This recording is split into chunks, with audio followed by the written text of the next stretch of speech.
கொடியை தூக்கி போட்டோம், நீங்களும் வாங்கன்னு கூப்பிடுறோம். நீங்க கேள்வி கேளுங்க, போராடுங்க, சண்டை கட்டுங்க, சாலை மறியல் செய்யுங்க சொல்லல. மாறாக எந்த அதிகாரத்தை வைத்துக் கொண்டு எதையொன்றையும் செய்யாமல் காலத்தை கடத்துகிறார்களோ அந்த அதிகாரத்தை அவர்களிடமிருந்து பிடுங்கி போராடுகிற எங்கள் கையில் கொடுங்கள் என்று கேட்கிறோம். அதான் கேட்கிறோம்.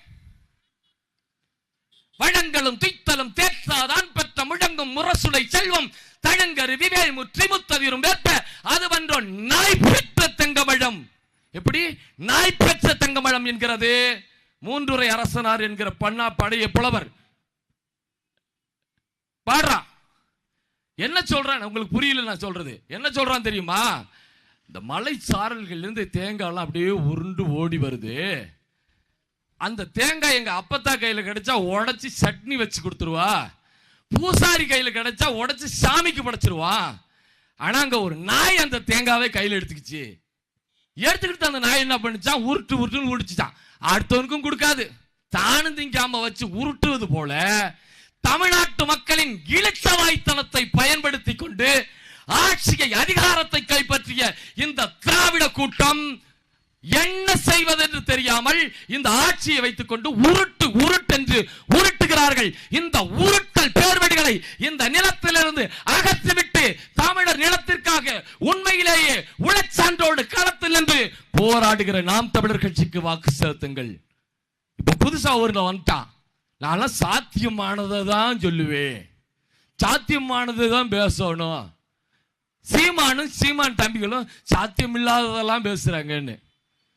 சாத்தியமான ஒன்றை பேசுவதற்கு செய்வதற்கு ஆட்சி அதிகாரம் தேவையா? சாத்தியம் இல்லாத பேச இங்க மரத்தடி நெல்ல இருக்க எங்க அண்ணனுக்கு செஞ்சிருவாங்க, எனக்கு நல்லா தெரியும். சாத்தியமானதுதான் செய்யணும்னா அந்த ஆட்டோக்காரர் செஞ்சுட்டு போயிடுவாரு. என்னால் எதையுமே செய்ய முடியாது என்று நினைக்கிற பொழுது எவனாலும் செய்ய முடியாத ஒன்றை செய்து முடிப்பதற்குத்தான் ஆட்சி தேவைப்படுகிறது, அதிகாரம் தேவைப்படுகிறது. செய்யத்தக்க செயற்கரிய செயல்களை செய்து முடிப்பதற்கு ஆட்சி தேவைப்படுகிறது. அதிகாரம் மிக வலிமையானது என்கிறார் அண்ணல் அம்பேத்கர் அவர்கள். அதை அடைந்து விட்டால் அனைத்தையும் எளிமையானதாக மாற்றிவிட முடியும் என்கிறார் எங்கள் அண்ணன் சீர்மிகு தமிழன் செந்தமிழன் சீமான் அவர்கள். அப்படிப்பட்ட அதிகாரத்தை சரியாக பயன்படுத்த தெரியாமல் இருக்கிற இந்த அதிமுக திமுக வேண்டுமா? அதிகாரத்தை எப்படி பயன்படுத்த வேண்டும் என்று ஆக சிறந்த அறிவுசார் முறையில் சிந்திக்கிற தமிழ் தேசிய இனத்தின் பிள்ளைகளுக்கு வேண்டுமா? முடிவு செய்யுங்கள். உங்களிடமே தான் விட்டு போக போகிறேன். என் மக்களை நாங்கள் பிச்சையார்களாக மாற்ற விரும்பல. இலவசத்தை கொடுத்து ஏமாற்ற நாங்கள் விரும்பல. இலவசமா மிக்சி கொடுக்கிறேன், கிரைண்டர் கொடுக்கிறேன், வண்ண தொலைக்காட்சி பிடிக்கிறேன், ஃபேன் கொடுக்கிறேன், இன்னொருத்தர் பிரிச்சா குளிர்சாதன பெட்டி கொடுக்கிறேன். குளிர்சாதன பெட்டி கொடுப்பார் சித்தப்பா, அதுக்குள்ள வைக்கிறதுக்கு காய்கறி எவன் கொடுப்பான்? எங்க விவசாயி தான் கொடுக்கணும். அதுக்கு விவசாயி வாழணும். இவன் எப்ப இலவசமா ஃபேன் கொடுக்கிறேன் மிக்சி கொடுக்கிறேன்னு சொன்னானோ அப்பவே ஒரு வண்டி ஓட ஆரம்பிச்சிச்சு ஊர் ஊரா. போனால் திரும்பாது, படுத்து போனால் கிடைக்காது. வாங்கப்படும். ஓடாத ஃபேன், ஓடாத மிக்சி, ஓடாத கிரைண்டர் வாங்கப்படும். ஓடாத சைக்கிள், ஓடாத குளிர்சாதன பெட்டின்னு வந்துருவா. இந்த சைக்கிள் கொடுக்கறால சைக்கிள், அந்த சைக்கிள் இலவசமா கொடுக்கறான்னு நீ நினைச்சிட்டு இருக்கிற. ஒரு சைக்கிளோட விலை 5541 ரூபாய். அரசாங்க செலவு கணக்கில் வருது. அத மக்களுக்கு கொடுக்கறான். என் பிள்ளைங்க சைக்கிள் வாங்கிட்டு வர்ற வழியில முன்னாடி வீலு டயர் இல்ல, டீப் இருந்தும் காத்து இல்ல, வீலு சுத்தவே மாட்டேங்குது. இப்படி தூக்கிக்கிட்டே வர்றான். ஊடகம் படம் பிடிக்குது. இது அரசாங்கத்துக்கு நல்லா தெரியும். இதை எடுத்துட்டு போய் கடையில கொடுத்தா இதெல்லாம் சரி பண்ண முடியாதுங்க, ஒரு 500 ரூபா தர வாங்கிட்டு போகிறான். காய்லாங்கடைக்குத்தான் இந்த பொருட்கள் போகும். இது எது ஒன்றுக்கும் லாயக்கியற்ற பொருள் என்று தெரிந்து மக்கள் பணத்தை கொள்ளையடித்து 5451 ரூபாய் கொடுக்கிறான்னா இது மோசடித்தனமா இல்லையா? நீங்க செய்வீங்களா? 50 ரூபாய் பெருமானம் இல்லாத ஒரு பொருளை 500 ரூபாய் கொடுத்து நாம வாங்குவோம். ஆனா இந்த கூமுட்ட திராவிட முன்னேற்ற கழகம் வாங்கும். வாங்கு ராசா, வாங்கும். ஊருக்கு ஊர் சாராய கடையை திறக்க தெரிந்த இவர்களுக்கு இந்த மண்ணில் என்ன விளையுது, இதை எப்படி சந்தைப்படுத்துவதுன்னு தெரியல. சரியா சாராயத்தை கனிமொழிகிட்டே இருந்து கொள்முதல் பண்ண தெரியும், டிஆர் பாலுகிட்டே இருந்து கொள்முதல் செய்ய தெரியும், நல்லா தெரியும். சகத்ரட்சகன் சாராய ஆலையிலிருந்து சரியா கொள்முதல் செய்ய தெரியும். யாரு சாராயம் காய்ச்சலாம் பாரு, எல்லாம் நீங்க வாக்கு செலுத்தின அரசியல்வாதி தலைவர் தான். எல்லா மந்திரியும் சாராய ஆலை வச்சிருக்கிறான்.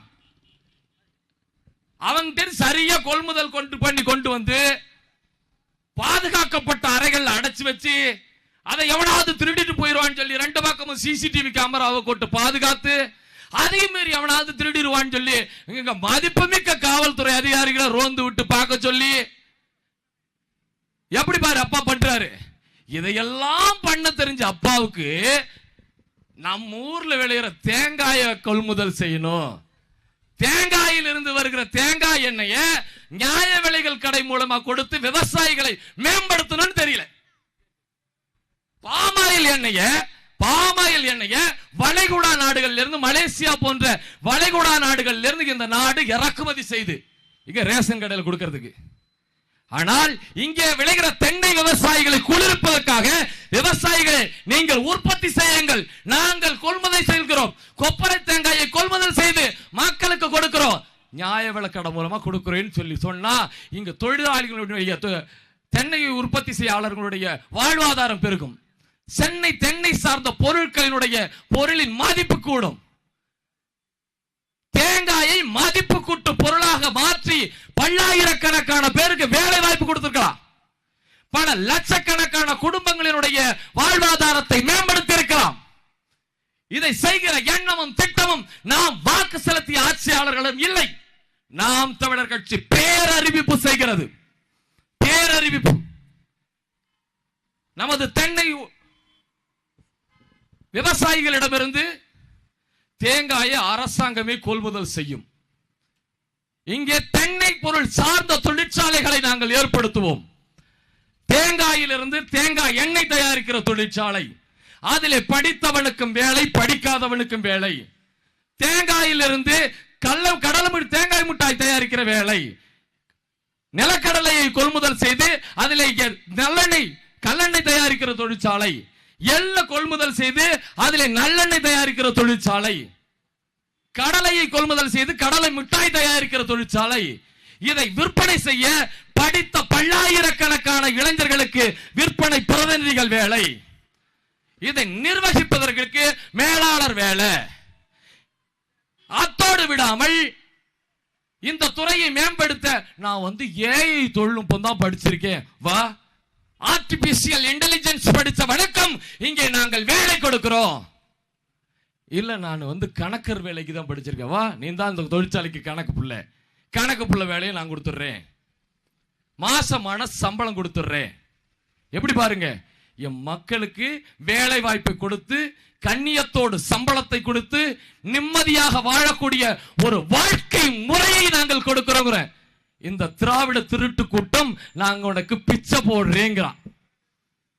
படிச்சவனுக்கு வேலை கொடுறான்னா இவன் பிச்சை போடுறேங்கிறான். வேலை இல்லாதவனுக்கு இவன் என்ன சொல்றான், படிச்சுட்டு வேலை இல்லாம இருக்கிற பட்டதாரிக்கு மாசம் உதவி தரங்கிறான். படிச்சவன் எப்படிப்பட்டவன், கண்ணியமிக்கவன், மானமுள்ளவனாக இருக்க வேண்டும் என்று நினைப்பான். அவனுடைய கௌரவத்தை எப்படி பாதுகாக்க வேண்டும் என்று தெரியல. ஐயா மாதிரி பிச்சை எடுக்கணும். யாரு படிச்சவனும் பிச்சை எடுக்கணும், சோத்து பசிக்கு வயிற்றுக்கு வசிக்கு வழி இல்லாமல் திண்டாடுகிற ஏழைகளும் பிச்சை எடுக்கணும். அப்படின்னா நீங்க யார வாக்கு செலுத்தி ஆட்சியில் உட்கார வச்சிருக்கீங்களா, பிச்சை போடுற பையில கொண்டு வந்து வச்சிருக்கீங்க. உங்களிடம் ஒரே ஒரு தடவை ஓட்டு பிச்சை கேட்கிறான், 5 வருஷம் உங்களை எல்லாரையும் பிச்சைக்காரன் ஆக்கிடுறான். ஒரு தடவை நீங்க பிச்சை போடணும், அப்புறம் 5 வருஷம் அவன் பிச்சை போடுவான். எப்படிப்பட்ட எச்ச நாய்களுக்கு நாம் வாக்கு செலுத்திருக்கோம் புரிஞ்சுக்கிடுங்க. ஆனால் இந்த நாட்டில் பிறந்த ஒவ்வொரு தமிழ் மகனுக்கும் நாங்கள் கண்ணியத்தோடு வேலை வாய்ப்பு கொடுக்கிறோம், பொருளாதாரத்தை கொடுக்கிறோம், வாங்கும் சக்தியை மேம்படுத்தி தர்றோம். இருக்கிறோம், ஆனா எங்களை நீங்க தொடர்ச்சியா புறக்கணிச்சிடுறீங்க. அதுக்காக நாங்க ஒன்றும் வருத்தப்பட போறதில்லை. எத்தனை தடயங்களை புறக்கணித்தாலும் இதே ஆத்ம பொழிவு திருப்தியோடு, இதே புரட்சிகர சிந்தனையோடு மீண்டும் மீண்டும் வந்து நிற்போம். நாங்கெல்லாம் எங்களுக்கு கவலை இல்லை. என்றோ ஒரு நாள் தோற்று போகிற சித்தாந்தத்திற்காக கையேந்தி நிற்காமல், என்னைக்காவது ஒரு நாள் இந்த சித்தாந்தம் உயர்ந்து நிற்கும், வெல்லும் என்கிற நம்பிக்கையில் வெல்லும் தத்துவத்தை கையில் வைத்திருக்கிறோம். இன்னைக்கு நாங்கள் தோற்று போகலாம், எதிர்காலத்தில் உறுதியாக எங்கள் தத்துவம் வெல்லும், எங்கள் கொள்கை வெல்லும். ஒரே ஒரு விழுக்காடு வாக்குகளோடு களத்தில் நின்ற நாம் தமிழர் கட்சி 2016 1.1 விழுக்காடு வாக்குகளை செலுத்தினீர்கள். அப்பொழுது யாரும் எதிர்பார்க்கல நாம் தமிழர் கட்சி வளரும் என்று. அப்பொழுது யாரும் எதிர்பார்க்கல நாம் தமிழர் கட்சி இந்த இடத்தில் வந்து நிற்கும் என்று. நானே எதிர்பார்க்கல. ஆனா இந்த தமிழ்நாட்டு மக்கள் திரும்ப திரும்ப தோற்றவனின் பக்கம் நின்றார்கள். இப்பொழுது 36 லட்சத்திற்கு மேற்பட்ட சொந்தங்கள் எங்கள் பக்கம் வந்து நிற்கிறார்கள். அடுத்த தேர்தலில் இது 1 கோடிக்கு மேல் மாறும், உறுதியாக மாறும் என்கிற நம்பிக்கை எங்களுக்கு இருக்கிறது. எங்கே பொருளாதாரம் இருக்கிறது, எங்கே வாழ்வியல் இருக்கிறது, எங்களின் மக்களுடைய செல்வம் இருக்கிறது தெரியல.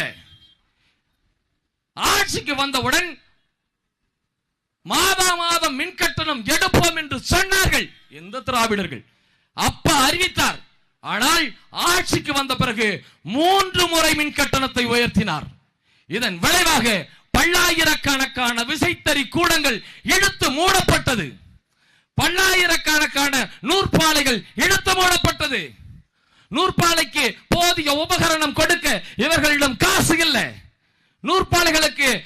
நூற்பாலைகளை செழுமைப்படுத்த இவர்களால் முடியல. நூற்பாலைகள் அனைத்தும் இழுத்து மூடப்பட்டு இருக்கிறது. அடுத்த வாகனத்துக்கு மாறிடுறேன்.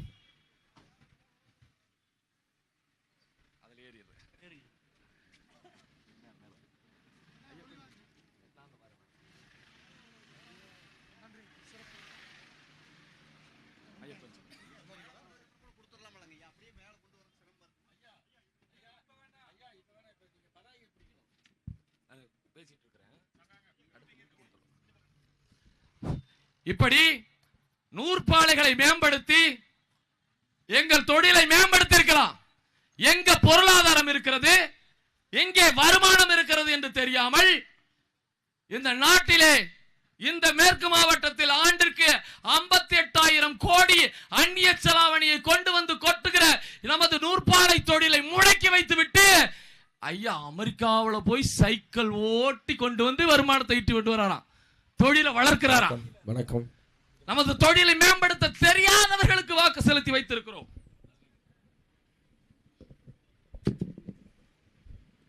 தொழில் எங்கே இருக்கிறது, வளர்ச்சி எங்கே இருக்கிறது, பொருளாதாரம் எங்கே இருக்கிறது என்று எதுவுமே தெரியாதவர்களுக்கு தான் எத்தனை ஆண்டு காலம் நாம் வாக்கு செலுத்தினோம். எந்த பகுதியில் என்ன விளைகிறதோ அந்த விளை நிலம் சார்ந்த தொழிற்சாலைகளை உருவாக்கி அங்கே படித்தவனுக்கு வேலை, படிக்காதவனுக்கு வேலை என்று கொடுத்து பொருளாதாரத்தில் மேம்படுத்துகிறோம். உங்களை அண்டா கொடுத்து குண்டா கொடுத்து நாங்கள் ஏமாத்தவே விரும்பல. கண்ணியமிக்கவர்களாக உங்களை மாற்றி விட வேண்டும் என்று போராடுகிறோம். எனவே எங்கள் எண்ணங்களை புரிந்து கொண்டு நாம் தமிழர் கட்சியின் வெற்றி சின்னமான விவசாயி சின்னத்திற்கு வாக்கு செலுத்துங்கள்.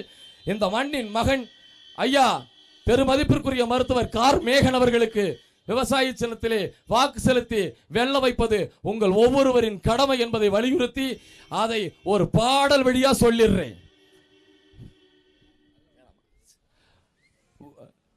என் அன்பிற்கினிய சொந்தங்களே, இந்த முறை நாம் தமிழர் கட்சிக்கு வாக்கு செலுத்த வேண்டியது ஒவ்வொருவரின் கடமை. நாம் தமிழர் கட்சி வெல்வது இந்த தமிழ்நிலத்தின் தமிழ் மக்கள் வெல்வதாக பொருள். நாம் தமிழர் கட்சி தோற்று போய்விட்டது என்றால், நாம் தமிழர் கட்சி தோற்று போய்விட்டது என்றால் ஒட்டுமொத்த தமிழினமும் தலை குனிந்து நிற்கிறது என்று பொருள். தமிழினம் தலை தோங்க வேண்டுமா, தமிழினம் தன்மானத்தோடு தலை நிமிர்ந்து நிற்க வேண்டுமா, இல்லை தலைக்குனிவை சந்திக்க வேண்டுமா என்பதை முடிவு செய்து எதிர்வரும் பக்கம் 22 நாடுகள் கூட்டு படை கட்டி தாக்கிய பொழுதிலும் தன்னன் தனியாக தனிக்காட்டு ராசாவாக நின்று களம் கண்ட பிரபாகரனின் பிள்ளைகள் செந்தமிழன் சீமானின் கையிலே ஆட்சியை அதிகாரத்தை கொடுத்து இந்த நாட்டை வளமிக்க நாடாக மாற்றுங்கள் என்று சொல்லி 10 தடவை பாடை வராது பதுங்கி கிடக்கும் புலியே தமிழா, செத்து மடிதல் ஒருமுறை தானடா, சிரித்துக் கொண்டே செருக்களம் வாடா என்கிற ஈழத்து கவிஞனின் வரிகளோடு விடைபெறுகிறேன். நன்றி, வணக்கம். நாம் தமிழர்.